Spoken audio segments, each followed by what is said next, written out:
खबरों से आपको अपडेट देंगे। गांव वालों ने मिलकर जो भी दरख्त लगाए हैं मस्जिद के नाम कर दिए।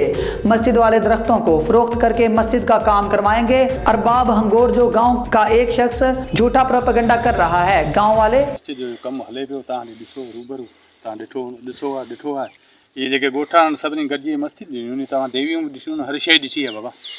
ॿियो को जंहिं कयो आहे उहे हले केरु पिया कनि कूड़ा वावेला आहे नी पिया कनि हर शइ तव्हांजे साम्हूं ॾिसो था। जेकॾहिं असांजो ॻोठ जेको आहे बांधो उन में मौजूदु माण्हू आहे जेको उन ॻोठनि खे हिन खां अॻु 2 साल जेकॾहिं देवी जेका बि आहे उहा मस्जिद जे हवाले कई वई आहे। ठीकु आहे, जेको मस्जिद ऐं मदरसे जो कमु थींदो उन खां बैद में ही ठेकेदार खे असां ॾिनियूं।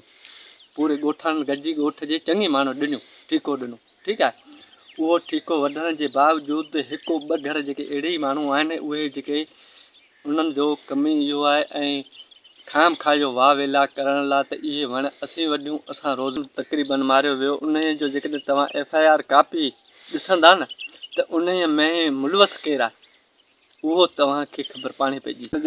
जेके देवियूं ॾिनियूं आहिनि सभई ॻोठनि में गॾिजी असां ॾिनियूं आहिनि मस्जिद जे हवाले कयूं। जी जी उहो त असां ठीके मज़े ॾेई छॾियो त जेको पैसो आहे सो असां साल थिया आहिनि सॼियूं देवियूं मस्जिद असां बिले कयूं आहिनि। जी जी मस्जिद जे नाले विकिणी पोइ जेके पैसा थियनि मस्जिद जो कमु कराईंदासीं। जी जी पोइ हिन हिकिड़े 2 घरनि हिन अॻु फोगन जूं हर शइ काठियूं वॾियूं आहिनि विकियूं आहिनि।